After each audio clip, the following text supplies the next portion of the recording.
Howdy doody folks, and welcome back to America's Dark Places, the series where I step away from our state-by-state overviews of weird and scary folklore, and instead zero in on the urban legends packed into one specific place. This time we're heading south, to the oldest city in the entire United States, St. Augustine, Florida. St. Augustine's a place I genuinely love. Back when I lived in Jacksonville, I used to bike down here, or sometimes drive down in my Mustang, and I'd spend the whole afternoon and sometimes the night admiring its old streets and the quiet bay beyond, wondering exactly who or what walked these roads before me. Founded all the way back in 1565, over half a century before the Pilgrims ever set foot on Plymouth Rock, it's spent nearly 460 years getting passed back and forth between Spain, England, Spain again, and finally the United States, surviving sieges, hurricanes, and yellow fever epidemics that could wipe out a dozen people a day at their worst. That's an enormous amount of history crammed into a few square blocks of coquina stone streets. And if you've learned anything from this channel, it's that history this old, this layered, tends to leave something behind. From a 300-year-old defensive gate, where a young girl in white is occasionally seen, to a Gilded Age hotel turned college, where a millionaire's ghost still allegedly wanders the halls in a crisp white suit, St. Augustine wears its hauntings right out in the open, practically daring you to go looking for them. Now, quickly, before we get into it, I'm still chasing 200,000 subs in 2026, and it won't cost you anything but a click to help me get there. So if you like what you see, please go ahead and hit subscribe and drop your favorite St. Augustine legend down in the comments below. As I say, this is all a quick way to tell YouTube, hey YouTube, this guy's alright. With that, come with me today and let's explore this dark place.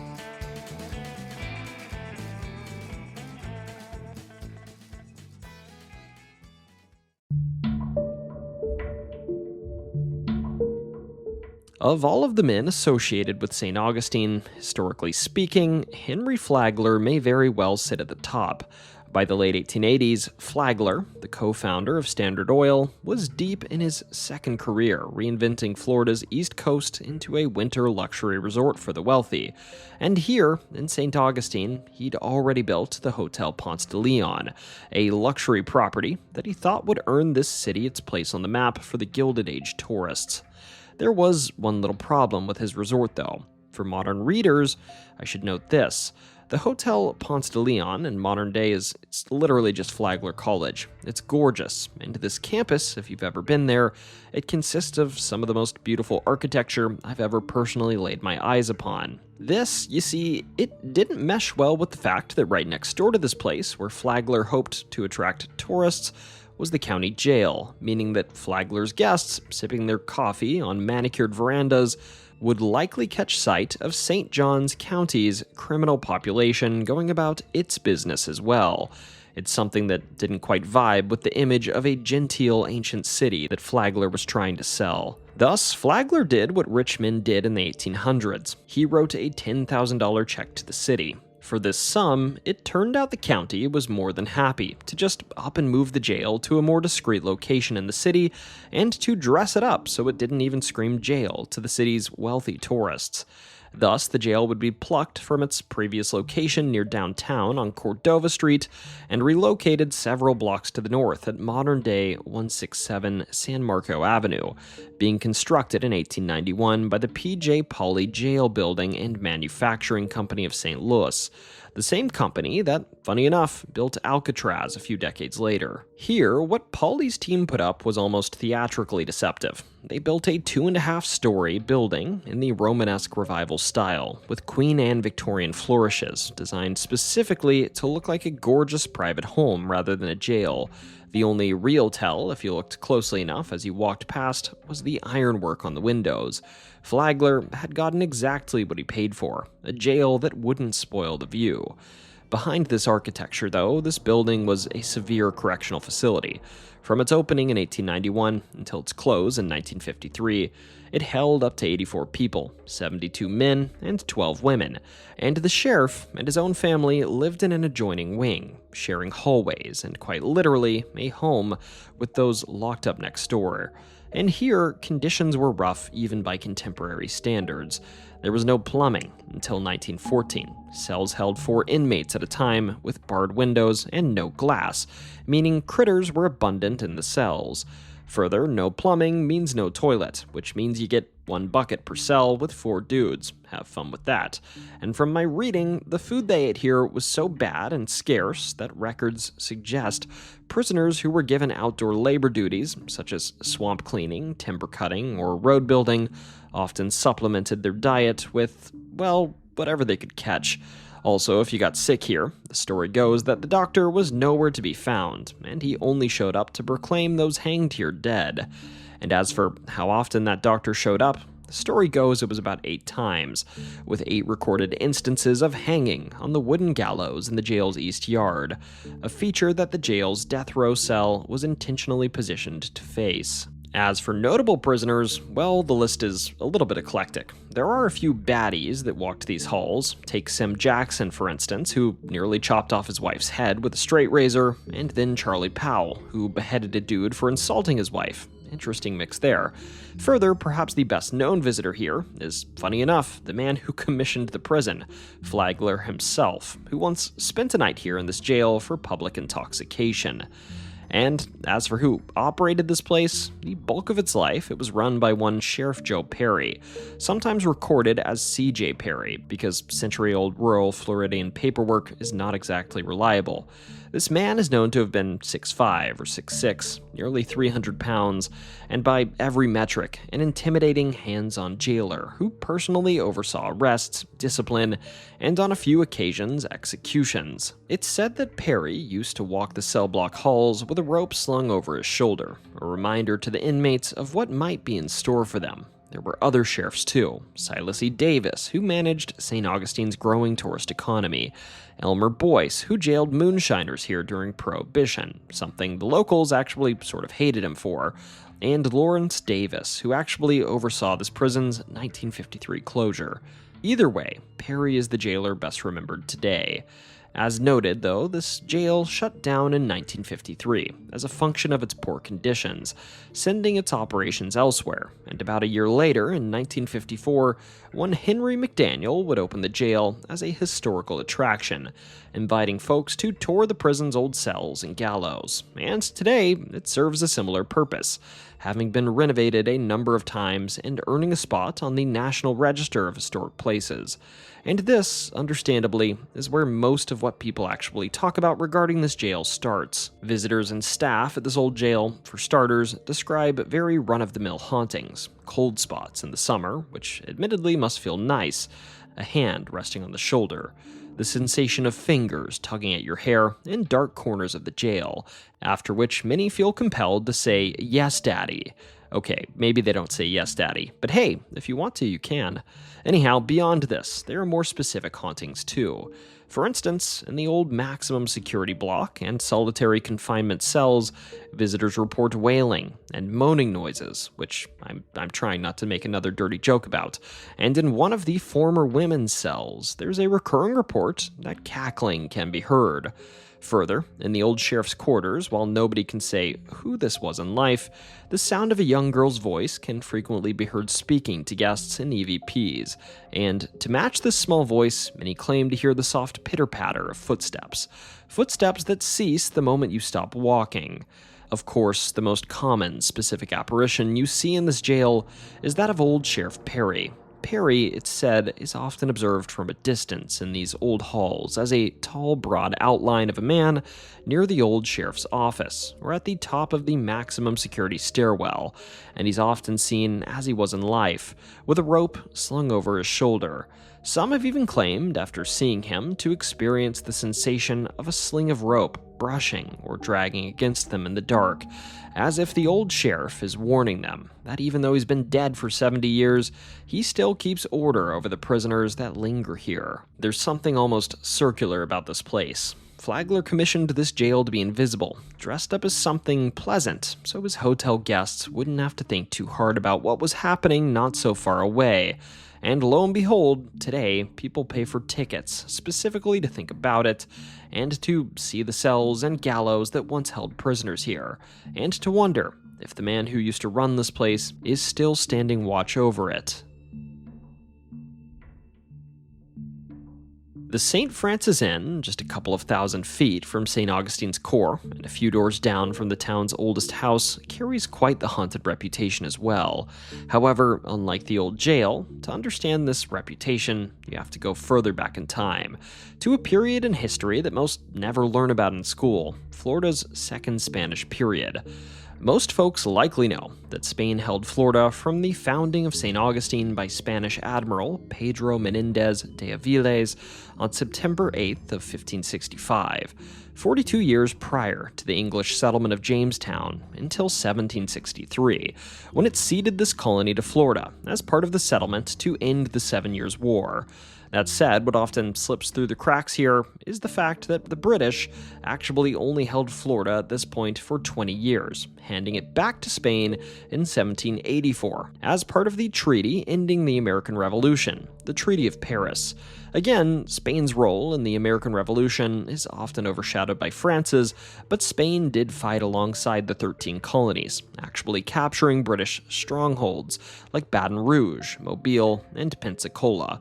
Therefore, given they'd already successfully taken much of western Florida anyways, they received Florida right back in 1784 by treaty. And upon the Spanish reclaiming Florida, the Spanish crown, probably quite anxious about invasion, made the demand that any new construction in St. Augustine be built defensibly and capable of doubling as fortification if the city once again came under attack, most likely from the British.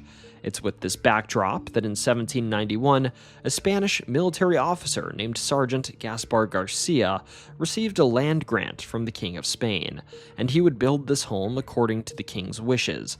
He built the walls of thick coquina, a material made of compressed ancient seashells that were locally quarried. Further, he tucked the home's main entrance away from the street and behind its back, ensuring it wasn't exposed to any in the future that might have bad intentions. Now, during Garcia's ownership, my impression is little of note happened, and following this, admittedly, there wasn't anything particularly tragic that happened here, at least according to history. The home was owned by a series of owners, military officers, a sea captain, a plantation landlord, etc. Eventually, however, this home would pass to a woman named Anna, or Anne Marie, the daughter of one Colonel Thomas Henry Dummett, after his death. And in 1845, she'd convert this family home from a residence to a lodging house, a change that, funny enough, makes this inn, by some counts, the oldest continuously operating inn in the city and among the oldest in the country. And here, she would hold this lodging house even throughout the Civil War, during St. Augustine's Union occupation, and my impression is that even after her death, this use as a lodging house remained in some way, shape, or form, even playing the role of dormitory for the nearby St. Augustine College at one point, eventually adding a third floor to the home to help accommodate more guests. Then, in 1948, this home would take the name it holds today, the St. Francis Inn, being widely recognized as one of the oldest buildings in the city, something that's somewhat evidenced by its many named rooms: Anna's room, Elizabeth's suite, and the Garcia suite, that trace throughout its long ownership chain. And here's where we get to the ghosts. That said, let's quickly do my classic Storytime preface. See, what I just told you before this is history. However, I did some reading, and I'll be honest, at least according to the very convincing words of Charles Tingley of the St. Augustine Historical Society, the ghost stories here seem less like history, and more like, let's say, marketing material. The names attached to the story don't really correspond with real people or events, at least as far as records show. Regardless, to me at least, this story is worth telling, because the St. Francis Inn's ghost story is among the most specific and widely repeated legends in all of the city. The story goes that sometime in the mid-1800s, during the ownership of the Hardy or Drummett family, a young enslaved woman named Lily began working in this household as a domestic servant. Most legends say she hailed from Barbados, and this woman, though a servant, engaged in something dangerous, even if it likely wasn't her that initiated things. She fell in love with a young man living under this same roof. Most stories say the owner's nephew, or maybe a soldier staying with the family. Either way, what started as a crush between two people of very different status evolved into quiet meetings in empty guest rooms, and after that, pregnancy. Obviously, that was a bit trickier to hide. Thus, with the secret out, it said that Lily was dismissed from the house, and the young man was subsequently forbidden from ever seeing her again. Here, again, the telling splits, but it's generally said that Lily, or sometimes the nephew, would find their way to the room that's today known as Lily's room, and they would slide a rope around their neck, deciding that if they couldn't live with one another, they wouldn't live at all. Thus, today, guests that grace Lily's room report strange and occasionally inappropriate sensations. For one, most notably, it's said that guests that sleep in this room have felt the sensation of being kissed, something that, impolitely, apparently even occurs when their spouse is sleeping soundly beside them. Others feel more gradually approached, claiming that they feel the sensation of fingers stroking through their hair in the middle of the night, which actually sounds quite nice. There's also a common claim that those that stay here, if they leave their jewelry out, will find it moved around the room, with the claim being that Lily takes great interest in these luxuries, given she had few of them in life.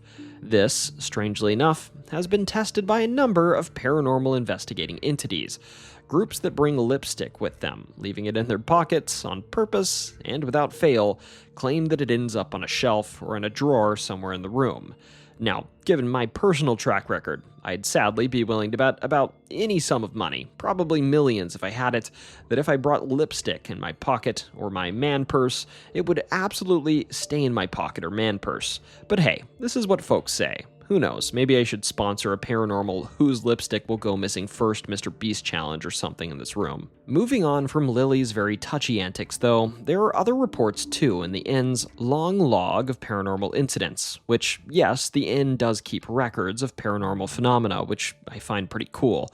They claim that guests have observed a soldier in an old-fashioned uniform that patrols the upstairs hallway at night, thought to be an old Spanish soldier, possibly Garcia himself, who even after death is checking that the doors and windows are locked. There's also a young girl, thought to have been an enslaved individual on the property, that's heard humming near the kitchen. And from the Civil War years specifically, an officer, it said, can be seen hunched over maps that aren't there in the main parlor.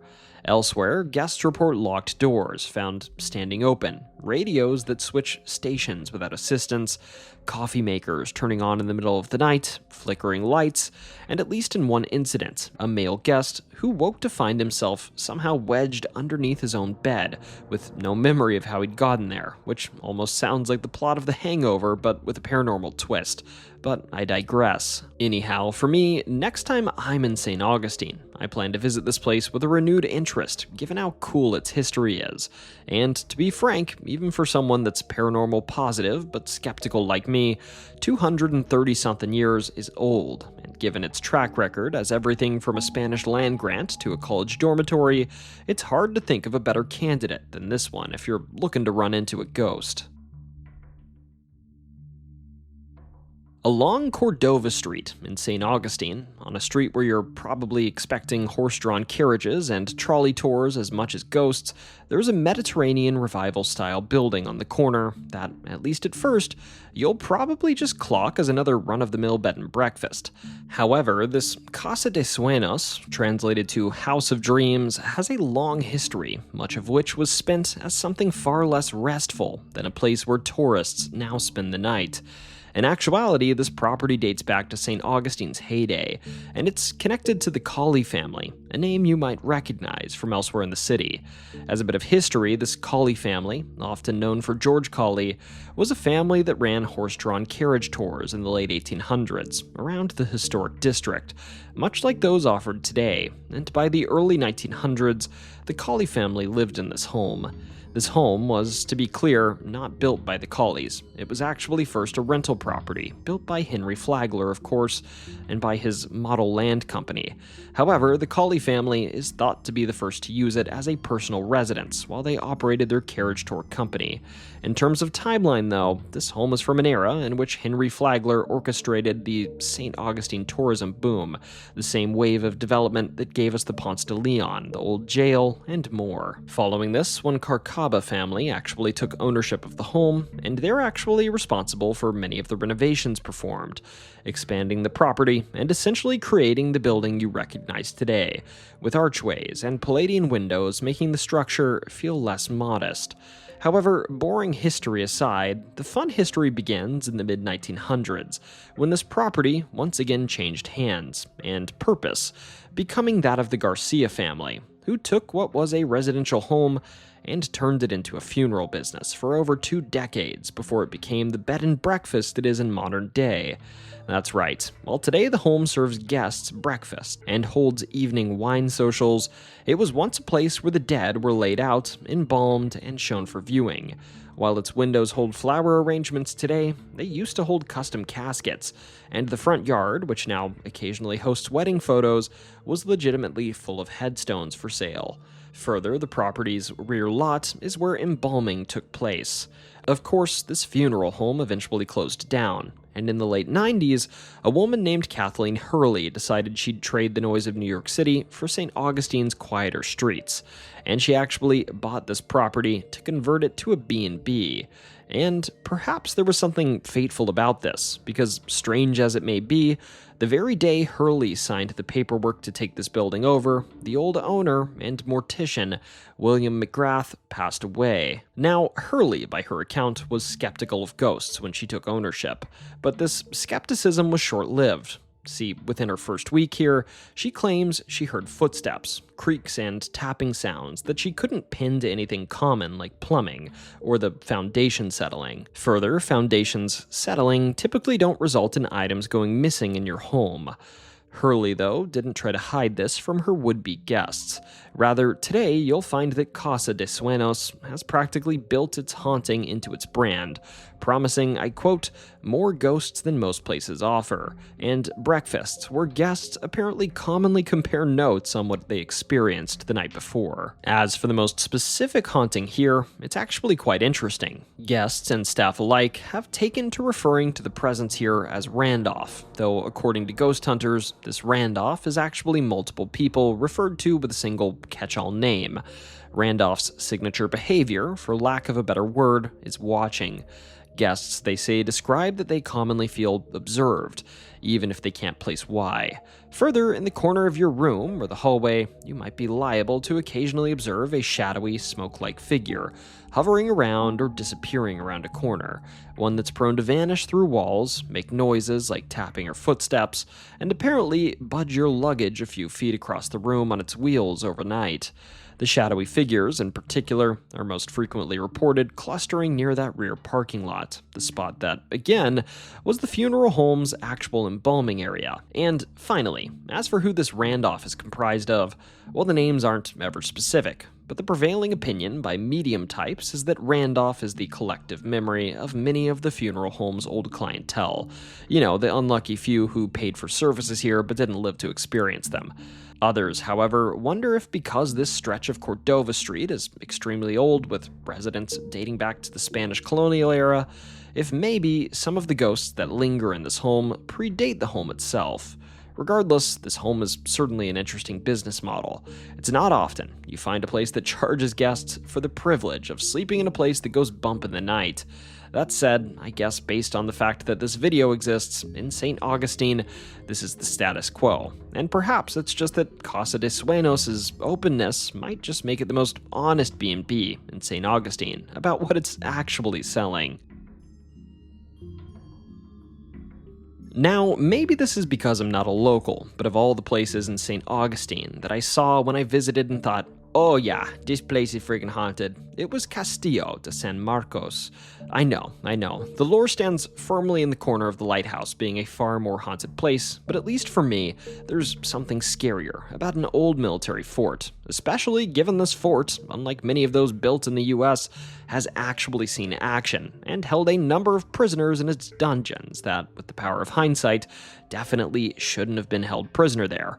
Anyhow, first history, then ghosts. Before this fort was built, St. Augustine, founded in 1565 by Spanish Admiral Pedro Menendez de Aviles, had already gone through a number of wooden forts, 9 of them by most counts. each one eventually being lost to something like a fire, a storm, rot, or an enemy raid.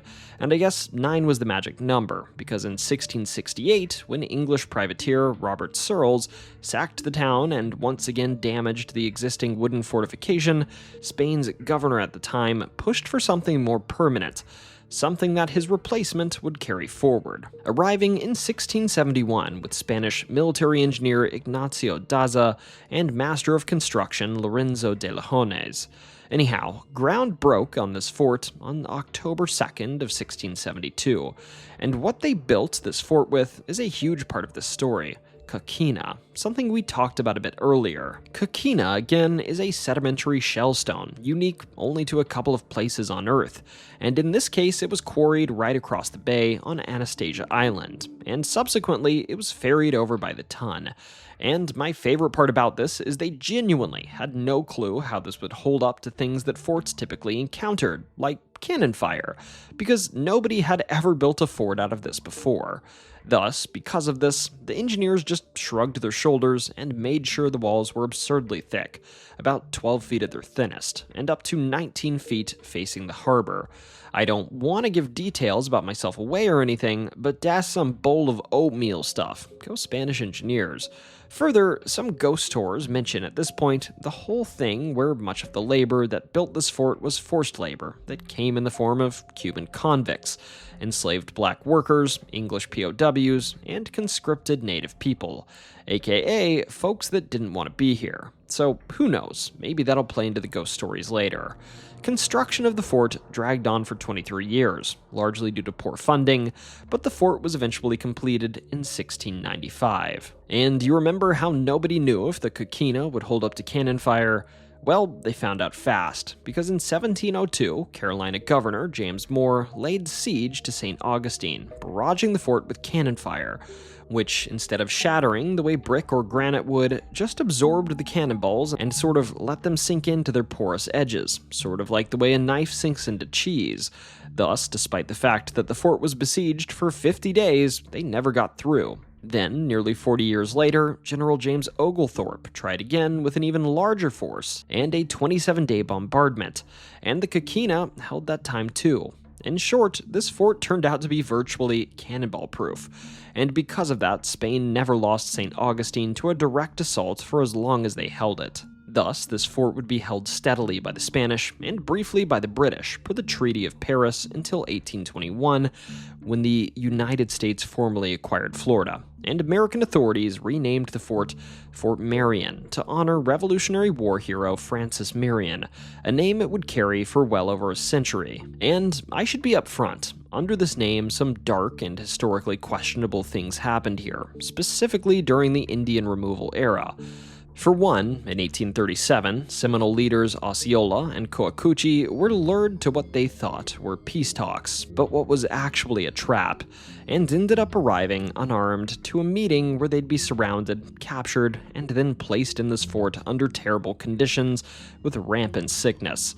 Some of these Seminoles did escape, about 20 of them, including Coacuchi. However, Osceola was too sick to leave, and would eventually be transferred to Fort Moultrie in South Carolina, where he'd die and grimly have his head secretly detached and embalmed by one Dr. Frederick Whedon, something he kept in his personal collections. Similarly, in 1875, under Lieutenant Richard Henry Pratt, the fort held more than 70 Kiowa, Cheyenne, Arapaho, Comanche, and Caddo men, involving them in an experiment to assimilate the natives, where they'd be forced to learn English, drilled like Army cadets, and given a Christian education, something that ultimately became the prototype for the later notorious Indian industrial schools. Then, in 1886, more than 500 native prisoners, including relatives of Geronimo, were crammed into cells to hold about 150 people, resulting in some families being housed in tents on the fort's gun deck, with more than 100 Apache children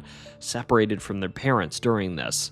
By the time the Civil War rolled around, the fort had also done a stint as a Union prison for captured Confederate soldiers, which at this point was just another layer in a building that had by then cycled through Spanish, British, Spanish again, and American ownership, and through duty as a fortress, a barracks, and a prison. It was then declared a national monument in 1924 under the name Fort Marion, becoming the first site in the country to receive federal funding specifically for historic preservation. And in 1942, nearly 250 years after its coquina walls first went up, it was formally given back its original Spanish name, Castillo de San Marcos. Thus, I think you get the picture. When a place is home to siege, imprisonment, forced removal, and death, it shouldn't be any surprise that it rests near the top of a list of haunted sites. The most well-told ghost story here is that of a woman named Dolores Marty. This Dolores, the story tells, was the wife of a Spanish colonel stationed here in the fort's early years. And there was just one problem with this. Dolores, you see, had the hots for one of her husband's underlings, and they were holing up throughout the fort, and, how do I put this? You could say they were sweeping the chimney, playing hide the sausage, doing the old horizontal, or being committed to death by snoo-snoo. Hopefully you get the picture. That said, one day the colonel, I guess knowing very well how his wife smelled, realized that his underling smelled an awful lot like his wife. Again, in 2026, you can smell however you want, who am I to judge, but allegedly in the 1500s or 1600s, this was evidence enough to the colonel that his wife was philandering, and as such, he walled them up alive in a hidden chamber of the dungeon rather than let the story go public.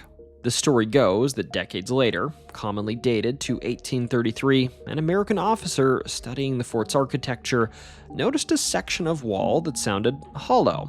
Thus, he pried a brick loose, and then he was met with a rush of stale air, which carried the unmistakable scent of perfume. And, as you might expect, behind the wall, there were two skeletons, which were chained together. As such, it's said that a number of guests to this fort have reported encountering strange phenomena. One common sight, for instance, is that of a woman standing on the walls of the fort at night, staring out towards modern St. Augustine. Is this a tourist that managed to sneak their way in after hours? Perhaps, but more likely it's said this is the apparition of Dolores, looking out eternally over the city which was once hers. Further, some unlucky few have reported that as they walked in this old fort, there was a certain section in its interior, pretty much just past the drawbridge and moat, in that little interior section where the National Park Service guides welcome you, where they could have sworn they heard echoing, screaming, or yelling, or even banging coming from the walls, like someone was trapped inside. Now, beyond Dolores and her unlucky side piece, visitors and staff also describe the fort's dungeon level generally as the most consistently haunted part of the building.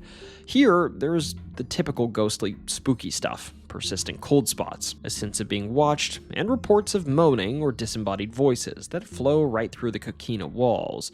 Some, of course, claim this is the residual haunting of those who once fought and possibly died here, living out their battles once again.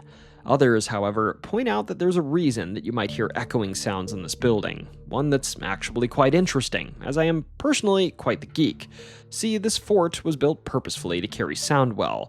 This is something that back in the day had real military value for relaying commands. That said, this design choice still doesn't quite explain why some guests hear cannon fire, the sounds of feet marching in an orderly fashion, or why occasionally they've observed phantom figures in old military uniforms along the ramparts and the gun deck. Appropriately, too, one of the most common hauntings is said to be that of Osceola, as many report seeing a man dressed in old Seminole garbs wandering this fort. Osceola, to his credit, is really never said to do much in the haunting department aside from being seen, but given the sad way his life ended, it's perhaps no surprise he wasn't able to rest easy. So, quickly, is there any credence to these hauntings?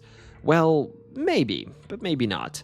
For instance, in the case of the couple buried alive in the walls, well, there's no historical documentation to back this up, and the story often pins the discovery of their corpses on one Lieutenant Tuttle, which suspiciously is the same surname attached to the officer whose stove ignited the 1831 Fort Delaware fire, which is also a ghost-adjacent narrative. Is this a coincidence? Probably.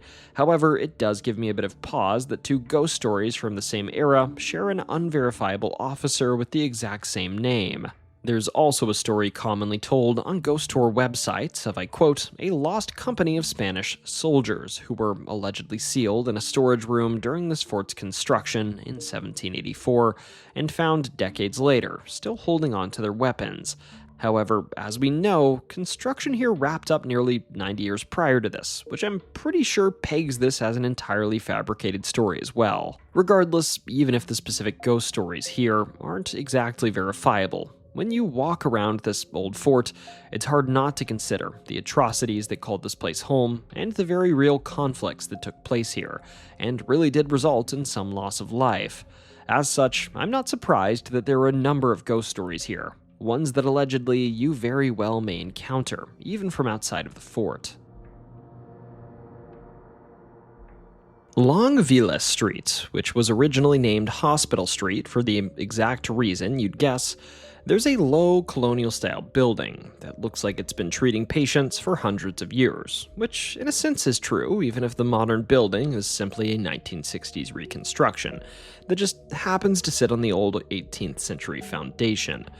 That said, just because this is a modern building that's done up for the ball, doesn't mean that there isn't an interesting story here. For starters, this site's history started somewhat unglamorously as a stable, but during St. Augustine's British period, from 1763 to 1783, a Scottish carpenter named William Watson bought the property and converted it to a 7-room home with a separate 2-story house he built next door for his own family.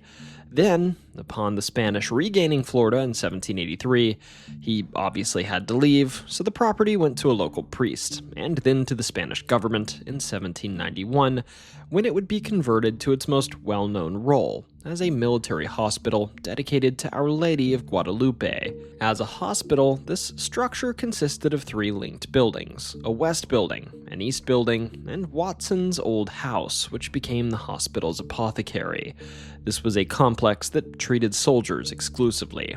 And here, medicine was a mix of genuine medical practice and, of course, a touch of folk medicine. Some here received amputations, bleedings, and leechings, performed, of course, without any anesthesia or sanitation, resulting in a practice of cutting out sections on the hospital cot near the buttocks of soldiers to account for the common occurrence of dysentery.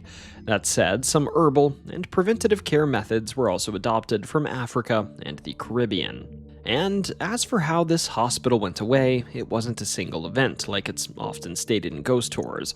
Rather, its west wing burned down in 1818. Then, in 1895, after decades of various uses, the hospital's eastern portion and Watson's old home would burn down during the Great St. Augustine Fire. This is what ultimately paved the way for the building we have today, as in 1966, the St. Augustine Historical Restoration and Preservation Commission rebuilt this structure on its original foundation according to Spanish records, hoping to make it feel similar to what it appeared as in the 1790s, opening a medical museum on site, which today welcomes tourists with attractions such as surgical demonstrations, an apothecary garden, and staff performing period medical procedures on willing volunteers. However, not all the stories here are of those claiming to learn about history. Some allegedly experience the history firsthand. And as for why that is, it's interesting. See, specifics here sometimes do get out of hand due to speculation, but what's factual is that during some 20th century work in the area, prior to the 1966 reconstruction on site, human remains were uncovered from multiple time periods. And it's speculated by some that the earlier bones here were those of the Timucua natives, who were displaced before Spanish contact. In short, this ground has been used for burial, in some form, for far longer than St. Augustine existed as a Spanish colony. Thus, this site is a genuine burial ground, as well as a place where primitive surgery, amputation, and death from disease and battlefield wounds took place. As such, I don't find it surprising at all that this reconstructed hospital is allegedly one of the most haunted places in the city.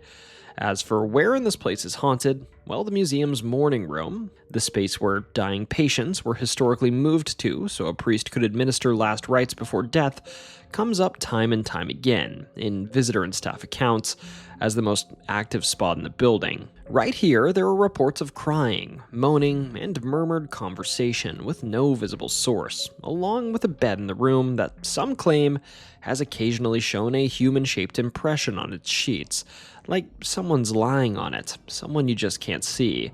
Further, the old surgical ward has stories too. Here, visitors claim to hear the clinking of metal surgical instruments, groans of pain, and of course the oh-so-generic reports of footsteps with nobody attached to them, doors that open and close without help, and the scent of medicinal herbs, as well as the feeling of cold spots during the height of the Florida summer, which shouldn't be surprising given this 1966 building is air-conditioned, but I digress. There are also reports of apparitions, most often that of a man in a hospital gown, who's dripping blood and missing one of his arms. Anyhow, let me know, have you been to this hospital? Personally, I find it a bit, let's say, interesting, when reconstructions of old buildings gain stories of hauntings that perfectly fit these brand new rooms. Who knows, maybe this is a function of the fact that it was so well recreated that the ghosts just know their way around, or maybe it's that a number of modern guests don't actually realize they're in a relatively new building and spread stories about the old place. Anyhow, with this place being on top of multiple burial grounds, perhaps that, in and of itself, is all the proof you need that something might be wandering these halls.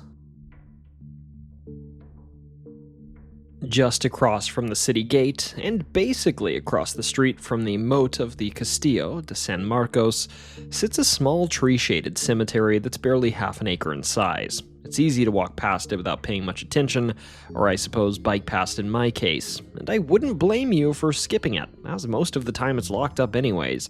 However, this small cemetery has a fun history, and a somewhat unique ghost story to call its own. Now quickly, before we get started, yes, the name here is Huguenot Cemetery, and no actual Huguenots are buried here. I know it's confusing to me, but the thought is that the name is a nod to a 1565 massacre in which Spanish forces killed some French Huguenots elsewhere in Florida.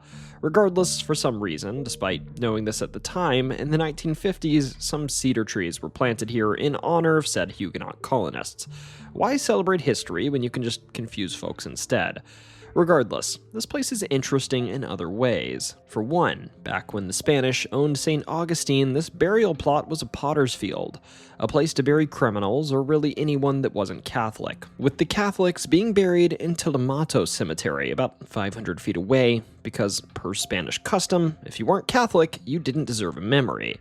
This, of course, flipped on its head, though, in 1821 when the largely Protestant Americans took over, and in the wake of a yellow fever epidemic that reportedly killed about a third of the city, this cemetery would get a new lease on life by declaring Huguenot Cemetery St. Augustine's first public non-denominational burying ground, opening it officially in September of 1821 and quickly hosting the bodies of various folks, including a Methodist minister named James Reese. Over the next 60 years or so, the cemetery would go on to record 436 burials, ranging from 2 U.S. congressmen, Gideon Barstow and Charles Downing, to soldiers from the Second Seminole War and the Civil War. And since 1832, this church has been under the custody of the local Presbyterian Church, which maintains this cemetery to this day. And this brings us from history to folklore. See, back in the late 1800s, St. Augustine would gain a new resident. One Judge John Buffington Stickney, a Civil War veteran who'd risen to captain and who went on to serve as district attorney and eventually as a judge for Florida's 6th Judicial District. My sense is he was generally well liked, but there was an undertone of folks thinking this Stickney fellow was just another northern transplant capitalizing on their so-called ancient city. Regardless, when Stickney died in 1882 at around 50, he left behind a household of children who were taken in and raised by family up in Washington, D.C. Then, years later, once those children were grown up, they arranged to have their father's remains exhumed from Huguenot Cemetery and reinterred closer to them in the capital. And in the process of this is where the fun begins. It's said it was a sweltering day in St. Augustine, and that because of this, the men exhuming him briefly stepped away from the grave after bringing up Judge Stickney, leaving his coffin unattended. However, some of those in the watching crowd got curious, and then approached his body, left there on its own, and then they decided to snag its golden dental work right off the judge's skull before running away. The exhumers, mind you, did notice this when they returned, but they figured it was best they didn't get caught slacking, so they didn't say a thing about this and went on with their day.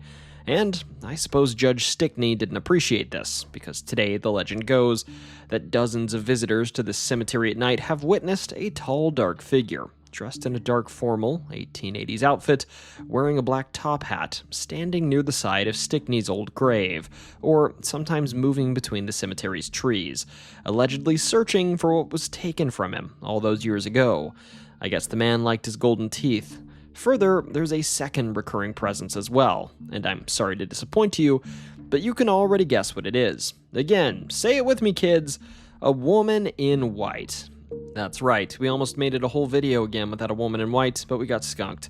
Back on track though, this woman is said to be a specter of a 14-year-old girl who died during one of the past yellow fever outbreaks. And as she wasn't Catholic and had no family to claim her, she was buried here without any identifying markings. Thus, today, in addition to Judge Stickney's rare, imposing large black form, some report to see this more gentle image of a young girl in a white dress, who often appears here gliding among the tombstones near midnight.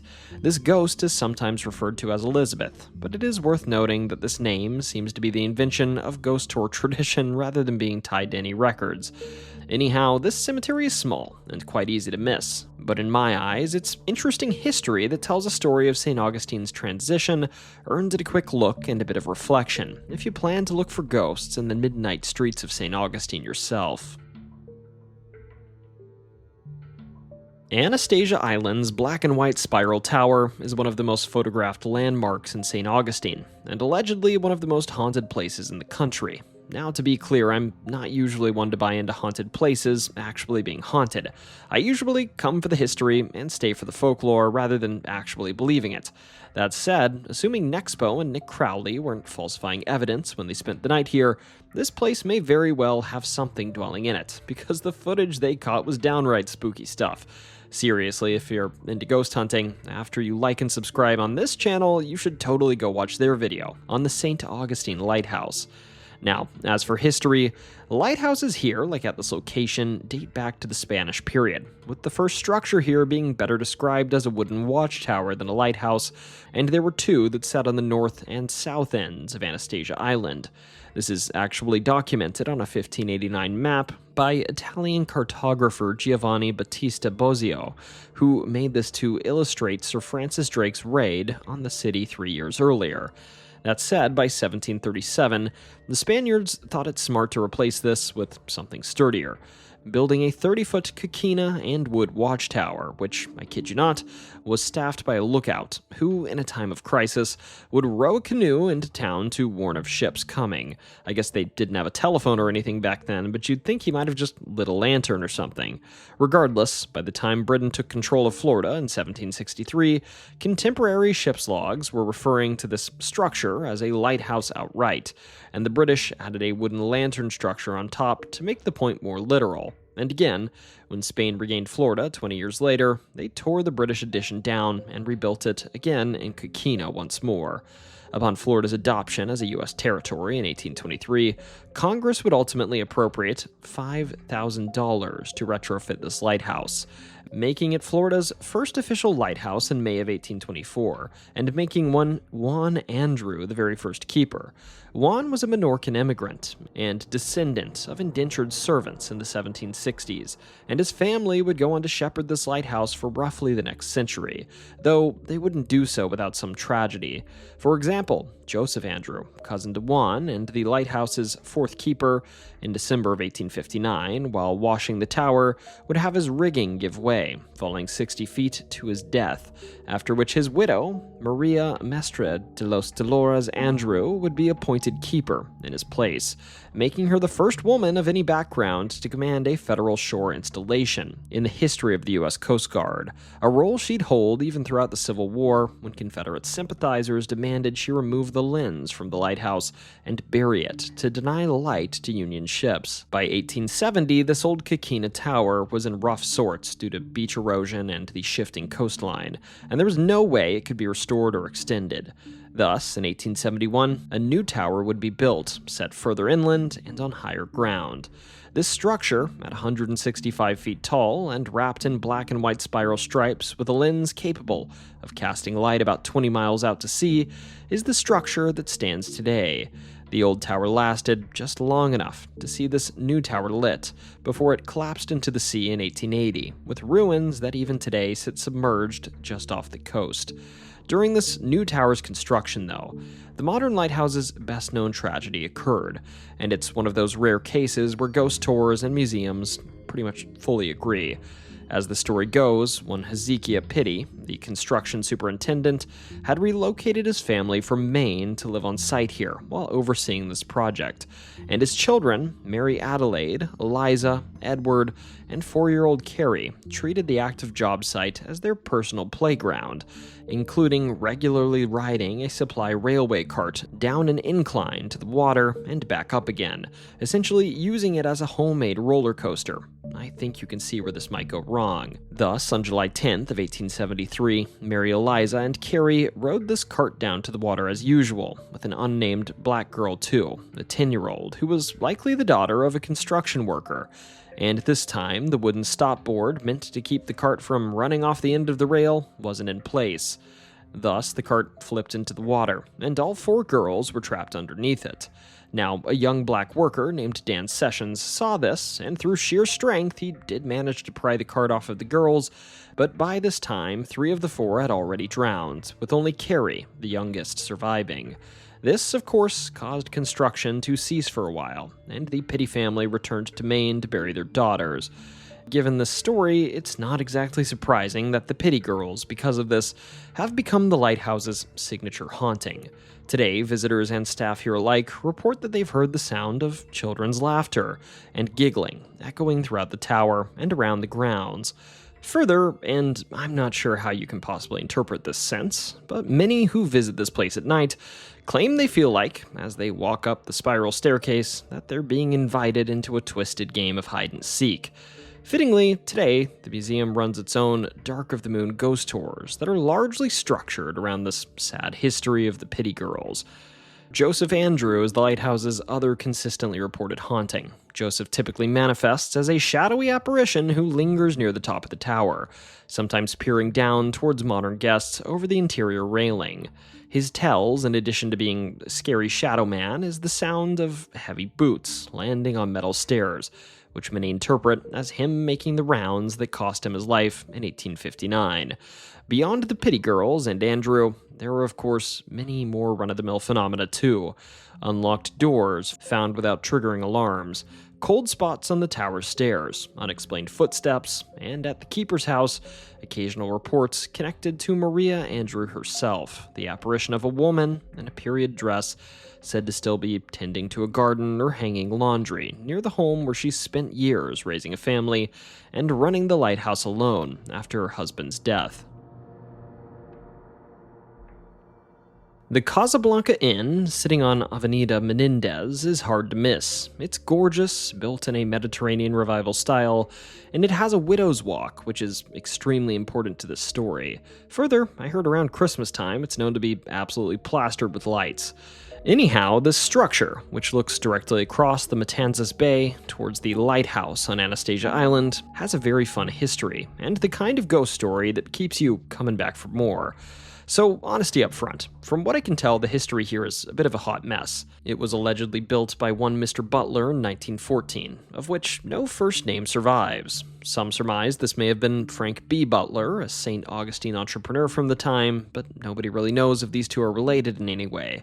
What is documented, however, is this building was originally named the Matanzas Hotel, after the bay it overlooks, and that it operated under that name for 6 years before becoming the Bayfront Boarding House in 1920 under new ownership. And with this new ownership is where the story really begins, though the history behind it is no less vague. This new owner, you see, is said to have been a woman named Miss Bradshaw, and like Mr. Butler, her full identity isn't solidly known. Regardless, what's not disputed is that she took this place over in the wake of the Volstead Act, which provided the rules and enforcement mechanisms for prohibition, legally defining intoxicating liquor as any beverage that contains more than 0.5% alcohol, and set up the federal system to shut down breweries, distilleries, and saloons. Fun fact, soy sauce is roughly 2% alcohol, and burger buns and bread are about 1.2% alcohol. Do with that information what you will.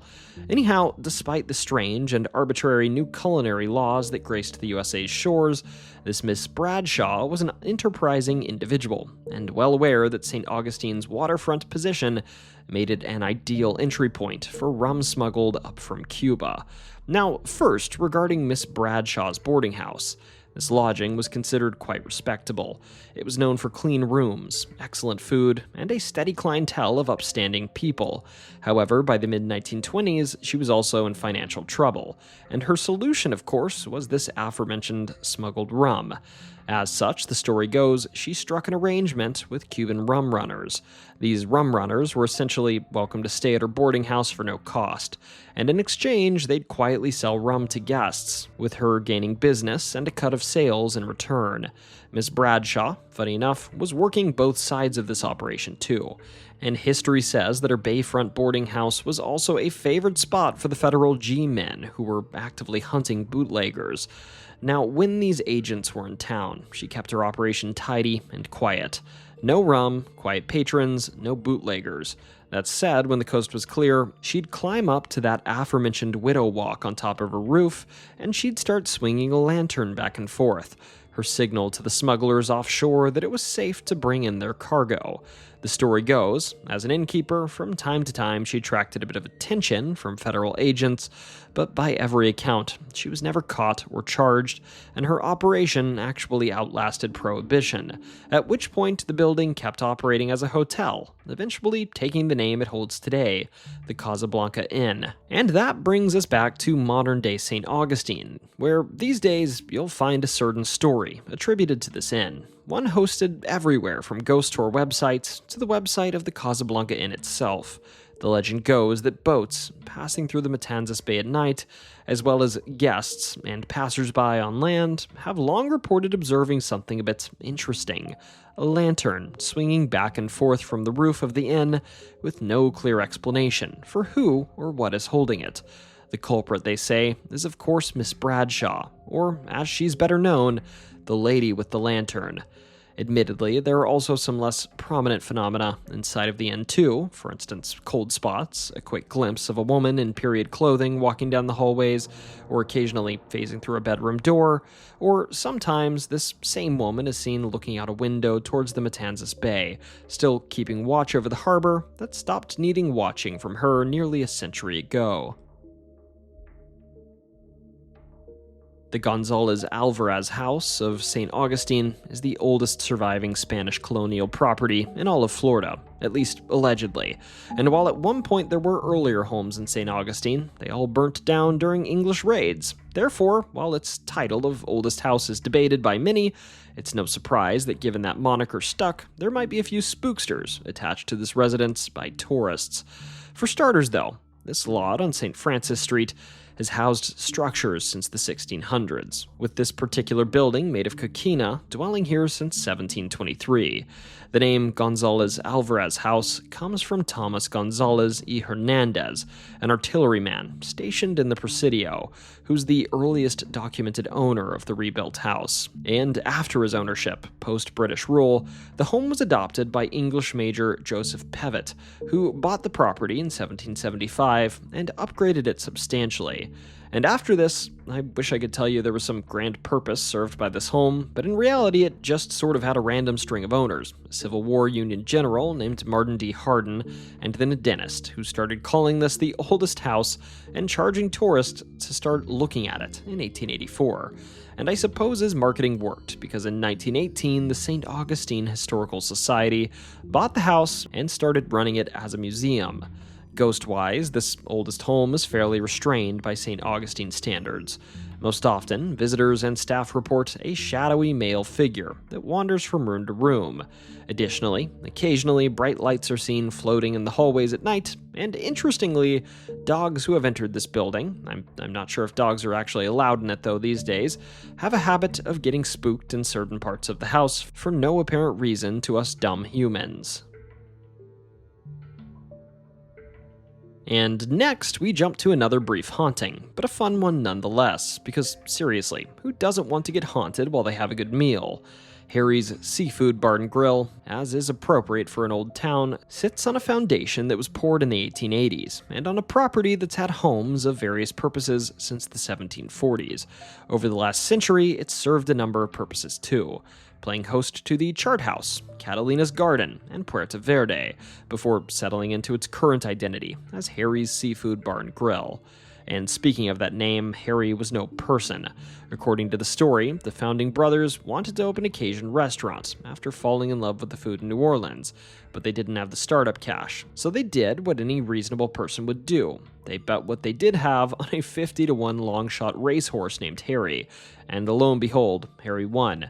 Thus, the restaurant chain, founded in Jacksonville in 1987 by brothers Louis and Greg Sog, has carried this horse's name ever since, which is a genuinely delightful origin story for a seafood chain, gambling-based business ethics aside. And as for hauntings, they're a bit of a jumble here, which I guess is what happens when a building changes names 5 times. The most consistent thread, though, is related to that old Catalina name, a girl from the 1700s household whose perfume guests these days claim to smell near the second-floor ladies' room, the same spot, according to local ghost tour lore, where her childhood bedroom once stood. Further, there's an alleged bridal ghost here too, a woman referred to as Bridget. This Bridget is reportedly seen in a wedding dress, vanishing through the walls near the same restroom as Catalina, as well as hanging out on the patio. Bridget is often said to be a woman who died in an 1887 fire on the property, and admittedly, from time to time you'll see these two attributed to the same spirit, wearing different outfits.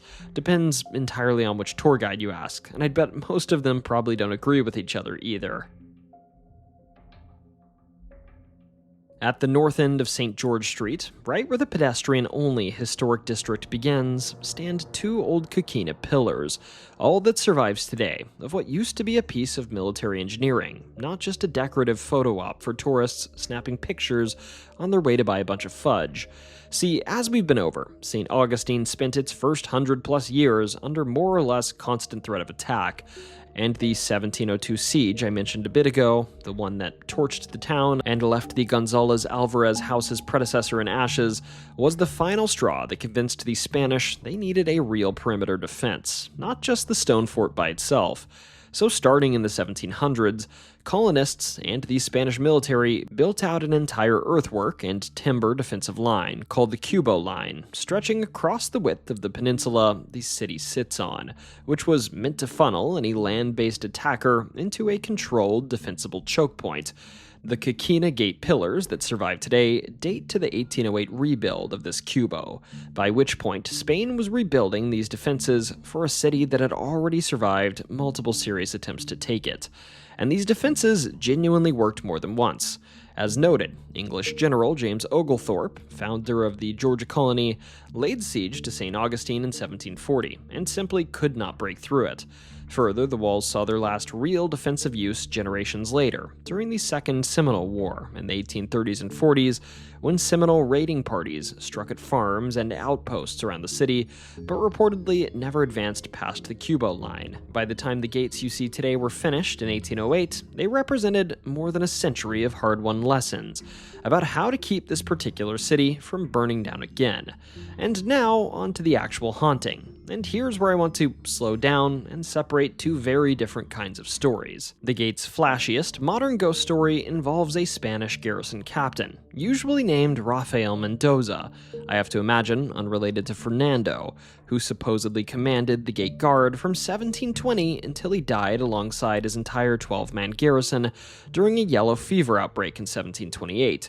The story goes that the bodies here went undiscovered for days because nobody dared approach the contaminated guardhouse. It's genuinely a good story, complete with stories about creaking spurs and the phantom smell of gunpowder and leather. I'll be straight with you though, I can't find this captain, this garrison wipeout, or this particular 1728 yellow fever epidemic documented anywhere outside of modern ghost tour marketing material. Does this mean it never happened? Not exactly. But it does mean, as far as the interwebs is concerned, this is solely the realm of ghosttours.com. The other major gate legend has considerably more historical footing under it. even though the specific details are basically unverifiable. This one is also related to a yellow fever epidemic, this time in 1821, right after Florida formally became a U.S. territory. This outbreak, mind you, was brutal, killing as many as a dozen folks a day at its peak. And it was bad enough that the church bells just stopped tolling for every individual death because it would have been ringing around the clock. Legend holds that one particular victim, a young girl remembered today as Elizabeth, was left at the base of this city's gates by a family too terrified to report her, for fear they'd be driven out of the city, leading to her getting buried anonymously in Huguenot Cemetery, which was genuinely established the same year as this outbreak, specifically to handle the epidemic's overflow of non-Catholic dead.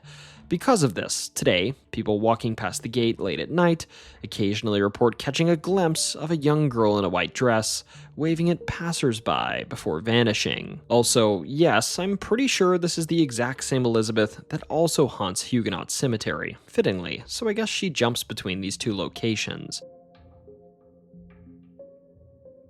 And finally, let's take a quick stop by a place that's so beautiful that it probably doesn't scream haunted whatsoever. A place that, funny enough, will end this video right where we started, with that guy named Henry Flagler, the man who essentially shaped this whole city as you see it today. So, a bit of quick history on Flagler himself and this place. Henry Morrison Flagler was born in 1830 in New York, and by 1870 he'd co-founded Standard Oil alongside John D. Rockefeller, making him one of the wealthiest and most powerful industrialists of America's Gilded Age.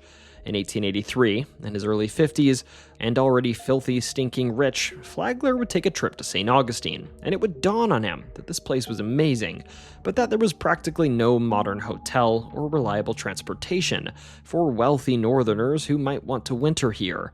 As such, Flagler decided he would single-handedly fix this problem, and over the next 30 years, he built out an entire chain of luxury hotels and a private railway running down from Florida's Atlantic coast, a project that would ultimately earn him the nickname the Father of Miami for how thoroughly he reshaped Florida's development. In nerd speak, Flagler is to Florida man what the Forerunners were in Halo. That said, Flagler's flagship project, and still the crown jewel of his whole endeavor, was the Hotel Ponce de Leon, which he built in 1885 through 1888.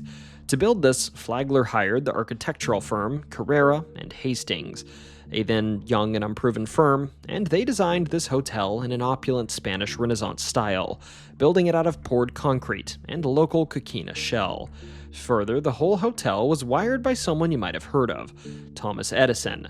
Also, this whole electricity thing is hilarious to me. Everything here, as you might expect, was unproven, and guests were apparently quite unnerved, understandably, by the fact that bulbs occasionally just blew up without warning. Therefore, there were staff with the dedicated job of simply walking the halls and turning on light switches for guests that were too scared to touch them. On top of all of this, the hotel also held one of the largest collections of stained glass in the entire world, a giant slab of white onyx installed by Edison as well, and a central courtyard fountain that still runs today. And as for who visited here, it was quite the roster. Presidents Grover Cleveland, William McKinley, Theodore Roosevelt, and Warren Harding all stayed here, along with Frederick Vanderbilt and William Rockefeller at the opening itself, and cultural figures like Mark Twain, Babe Ruth, Robert Frost, and Ernest Hemingway all passed through at various points over the following decades. But as we know, nothing stays gold forever, and by the 1930s, the Great Depression gutted Florida's tourism economy. Two of Flagler's hotels nearby, the Alcazar and the Cordova, actually permanently closed in 1932, and the Ponce de Leon just limped along, somehow surviving until World War II arrived. And the hotel was repurposed by the Coast Guard into a training center, making St. Augustine, somewhat improbably for a resort town, the birthplace of the Coast Guard Reserve. By 1967, tourism in St. Augustine declined to the point that this once grand hotel finally closed its doors for good. Then, the following year, in 1968, a man named Lawrence Lewis Jr., one of Flagler's distant nephews, bought the property with a different goal: to found a small private liberal arts college and to revive the economy. As such, Flagler College opened that same year, with the old Ponce de Leon serving as its centerpiece, a building that's now known as Ponce de Leon Hall, which functions as the campus's main dining hall and freshman girls' dormitory. Flagler himself would die in 1913 after a fall in his Palm Beach home, and his body would be brought back to St. Augustine one last time to lie in state inside of the hotel's grand rotunda before burial in the mausoleum at the Memorial Presbyterian Church down the street, which he of course also personally financed.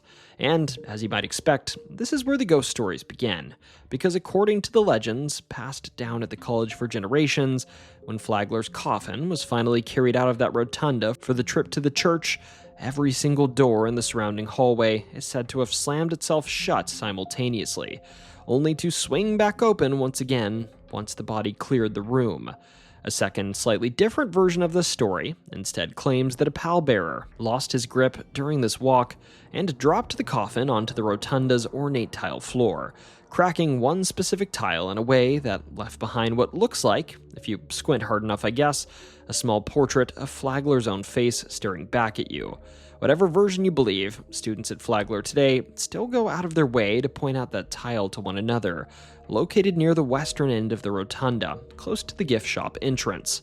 And there's a long-running dare among students to deliberately step on it, daring Flagler's ghost to do something about it. As for who else is doing haunting stuff around campus these days, you frankly kind of have your pick of a cast, because Flagler's personal life left behind plenty of tragic material to fuel every version of the story you could want.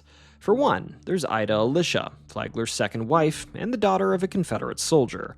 Ida, by most accounts, had serious mental health troubles during their marriage, and the legend at the college says that Flagler had her committed to a psychiatric facility not long after he started to quietly court a mistress on the side, leaving Ida institutionalized for the rest of her life, only to die at 82 without ever getting her freedom back. Because of that, legends say that her restless spirit, sometimes called the Lady in Grey or sometimes the Lady in Black, can be seen in the college's towers late at night, wearing a flowing gray cloak with a distant gaze, apparently still searching the property, looking for the husband that locked her away. Others place her inside of the old Ponce de Leon Hall, staring at a blank panel on the wall, in one room where a portrait of Flagler once famously hung. Then there's the mistress herself, sometimes referred to as the Woman in Blue, who legend claims was repeatedly tucked away and hidden in a mirror-lined room on the 4th floor whenever Ida came around to visit, and who allegedly, after one of these humiliating acts, took her own life in that same room. Because of that, it's said that this mistress's apparition now wanders those same 4th floor hallways that today play host to poor students that allegedly experience lights flickering on and off at random hours, footsteps without bodies to create them pacing late at night, and more than once the sound of orchestral music and ballroom dancing drifting across the floor, which is interesting, considering that the 4th floor used to be the hotel's grand ballroom back when it hosted society parties. Then, of course, there's Flagler himself, the big cheese whose money built this entire place. Legend holds that Flagler has been spotted repeatedly strolling through his old rotunda lobby and 4th floor balcony, dressed in a crisp white suit and walking with a cane that closely matches photographs of how he dressed in life. Occasionally, it's said he surprises students by appearing silently at the foot of their dorm room beds at night, saying nothing before fading away as quietly as he shows up. One frequently repeated campus story also involves a student who made a habit of mockingly stepping on the face tile we mentioned near the gift shop every single day, scoffing at the whole legend to anyone who'd listen, until one night he was startled awake by a heavy knock at his dorm room door, and upon investigating was met instead by the unmistakable apparition of Henry Flagler himself standing in the hallway.